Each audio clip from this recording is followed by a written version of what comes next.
Hey guys, it's Sophie. So long time no speak. Hey, it's been a really long time since I chatted on YouTube, and I feel like I vanished with like very little explanation of where I'd gone. So apologies for those of you who saw me vanish. I did talk about it a bit on Instagram at the time, but didn't do anything on YouTube.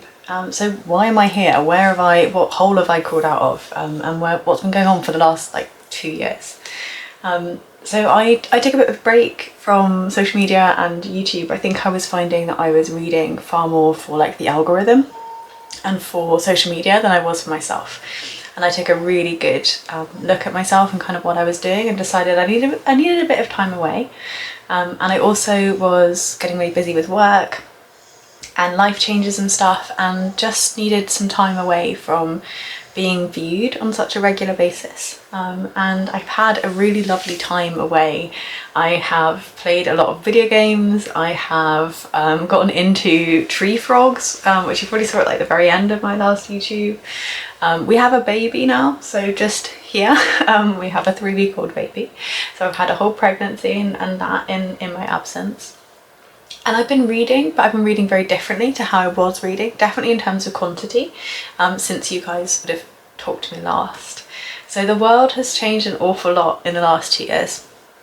And why am I here? So why following this absence on my back? Why am I thinking about re-entering that social media space again?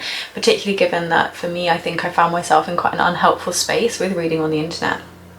I think as of late, particularly during the end of my pregnancy and through the beginning of my maternity leave, which was before little one arrived, I've been thinking more and more about coming back to this community and what it might mean to try and re-enter it in a different way, and how I might mediate my relationship with reading in the internet so that I don't feel as if I'm being subserved, even though part of this is about observing me and my tastes. And ultimately it just felt like a little itch that I couldn't scratch. I kind of kept thinking about YouTube, and I was thinking about it towards the end of my 3rd trimester, thinking about it during the beginning of my maternity leave. And I said to myself, if you still feel the same when you have a newborn baby, then you get to upload again on YouTube. So 3 weeks in, I'm like, yeah, do you know what? This nap time is a good nap time and I want to chat to you. So hopefully that's happy news. I thought what I'd do today, seeing as I've been away for just so long, is just show you what's on my TBR right now. I have a little pile in front of me of fiction and non-fiction. We're going to start with non-fiction. I've been loving non-fiction in my absence. So I'm just going to show you the books that I have and tell you a little bit about them, and maybe tell you which ones I'm like gravitating my way towards next. So the first book that I have on my TBR at the minute is The Garden Against Time, and this is by Olivia Laing. Loving this cover. I picked this one up in Fold Bookshop, which is in a bookshop in Dorset that focuses on like the natural world. But I had my eye on this one for a minute or two. Olivia Laing I've read before and really enjoyed, but this book particularly looks at her efforts to restore a walled garden in Suffolk, and how in undertaking this exercise of kind of making this space back into something else and something different, she begins to think about the gardens and places of I guess like the Garden of Eden, like gardens in storybooks, gardens in stories, gardens that we tell each other about, and how they relate to one another and what they mean, what it means to have spaces in gardens. So I think this is going to be a really nice one. I think it could be a really nice one for the summer. I've also been sort of trying to start a little bit of a cut flower garden myself, so I think it could be nice to read this as I'm watching all the things that I've been seeding and planting for the last like 6 months sort of come into themselves. So that is The Garden Against Time. Then from the Women's Prize shortlist for non-fiction, I picked up How to Save Babylon by Safia Sinclair, and this is a memoir about her experience, I guess like living it with an abusive father figure, growing up in an abusive home. Her father is incredibly controlling and doesn't want for his daughters to go outside of the house. I don't think he wants them to go to school. Yeah, forbidden was everything but school, so she did go to school, but no opinions, no short skirts, no friends, no family, and no future but his way. So yes, this will be an interesting one. I picked this one up specifically because it was on the Women's Prize for Non-Fiction list. I read I have read or will have read all of the shortlist because I think it's just such a lovely thing, and I'm so excited that there's a women's non-fiction prize. It's so up my street. So yes, I haven't had a chance to get around to this one yet, but this actually is one of the ones that's on my like upcoming TBR, though we're being realistic about how many books I'm going to read with the little one. The next book, I feel like I've been bullied into reading by like book recommendations. This is The Wager, and it's by David Gran. This book I couldn't escape from when I was looking at like non-fiction books that I ought to have read, particularly because I've been reading a bit less. And I was like, it's not really my cup of tea, and I thought that a number of times, and I just kept seeing it and I was like, okay, I think it's just going to be really good. So we're hoping that this one has been worthwhile suspending my disbelief for. This is a story about this is a story about a ship called The Wager, which had some kind of event happen on it. So the boat itself was wrecked in some way, and two different cohorts of survivors find their way out of this shipwreck to tell their stories. So these two groups of survivors have very different stories to tell as to what's happened on the ship. The first set of survivors who have been washed up or recovered in some way, I'm not quite sure yet, sort of portray themselves as heroes, that this is something that they've managed to valiantly overcome. But later a second group of survivors washes up, and they tell the story that those original soldiers, those original sailors were mutineers, that they were treacherous, they have sort of caused some of what's happened. So it's a bit like a kind of historical whodunity type one, but we will see. This literally couldn't have been recommended to me higher, so I'm going to go in and see what I think. Another book that I picked up specifically because it was on the Women's Prize for non-fiction shortlist was All That She Carried by Tyre Mills, and this is one of the ones that I was drawn to less on the shortlist, I would say, because I think it is a multi-generational history, but I might be wrong. So it's described as about a woman who's packed this cotton bag with a few items, an enslaved woman, the 1850s, and later, I think it's her granddaughter stitches the family history into this cotton bag that's been used. So from the 1850s all the way through, this kind of slavery narrative, this escaping narrative, these women are then connecting with one another and understanding their past and their sort of family story. Then the person who's writing this book is looking at these women's presence and trying to think about what that experience and multi-generational experiences of having been enslaved and the impact that has on subsequent generations.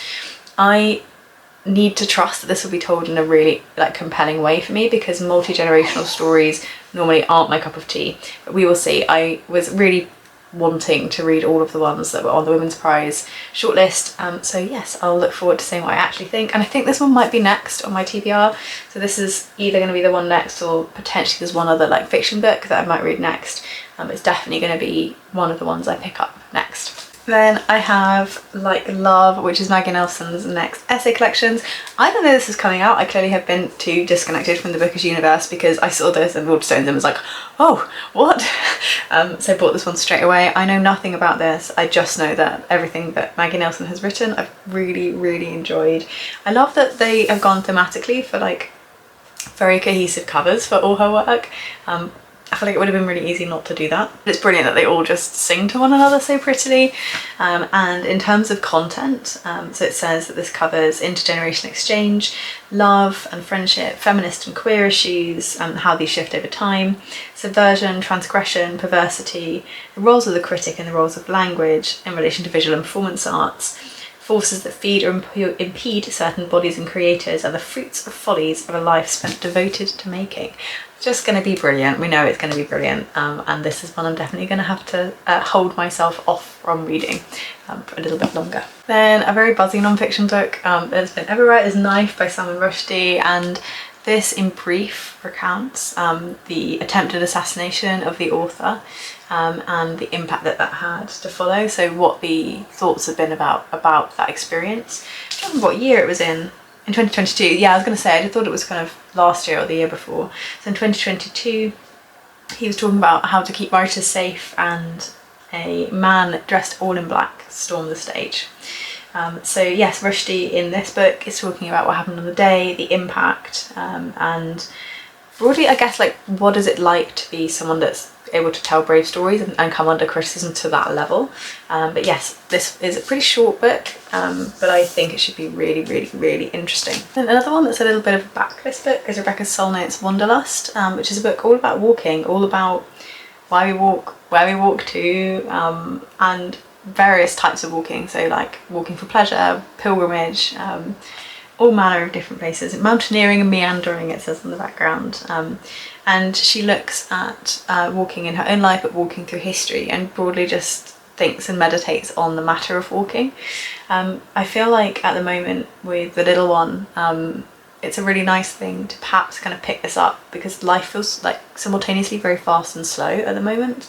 And I'm hoping that one of the things I'm going to do a lot of in my maternity leave is walk with him, because it's something I really enjoy, and it's something that I hope, you know, we can have some time to do together, and we've tried to kind of prioritise doing that. I know he doesn't necessarily know what we're doing yet, but it's still been nice.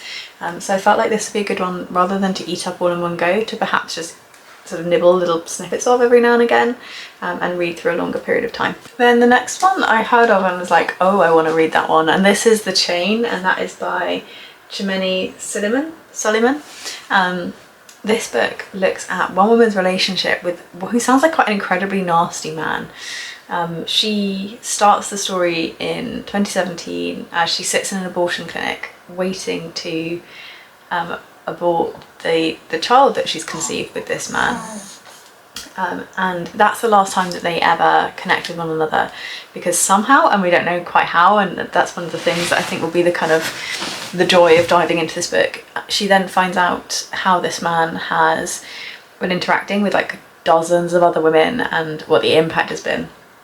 And I think she seeks to connect with the women. Yeah, so she talks about how women are duped, and it says it's a devastating personal testimony, but also a searing indictment of persistent misogyny. So it says it's a book for any woman who questions her relationships and buries her doubts, anyone who can't quite identify the source of her unease, for any woman who's been sheltered by the fierce protection of her female friends. So yes, what has this man done to all of these women, and how does she sort of interpret that and survive that? I think it'll be really interesting, and it actually reminds me of someone that I know in real life, and experience they had. So I'm kind of curious to see how that one unfolds. And then the last one I have on my non-fiction TBR is I Want to Die But I Want to Eat Tteokbokki, which I'm sure everyone here has probably heard of already, by Beck Shea. And that's translated by Anton Her. And this is a kind of memoir-y self-help type book that's told about one woman's experience of living with depression and suicidal ideation, and it's told through stories of her connecting with her psychiatrist. So yeah, this is, I think, like an international bestseller, so I'm sure most people have heard of this one. But I saw this one fairly recently and thought it would be a good one to kind of pick up and wind my way through. I expect it to be a really quick read. Like, I just have a feeling this will be a really quick read. But yeah, I'm sure I'm like the very last person to be recommending this one, but I'm excited about it nevertheless. Then to fiction. So I have a few little fiction books here that we can have a little look at. One of the ones, just on the basis of like books I should have read ages ago, I finally thought this summer might be the summer for My Brilliant Friend. I picked this one up in a secondhand bookshop, and it's brand new, like it's literally brand new. And I thought that's a good excuse to read this book.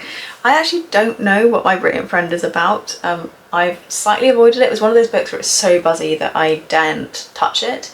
But I'm pretty sure that it's set in Italy and that there's like a series of these books. And Elena Ferrante, I know, is like a quite mysterious character, but I specifically pulled away from that. I do that sometimes when things feel too buzzy. I'll sometimes pull away from them a little bit because I feel as if I have to like them or have to have the same opinion as other people. That's a me thing. But should we find out together, just in case you also don't know what My Brilliant Friend is about, what the plot is?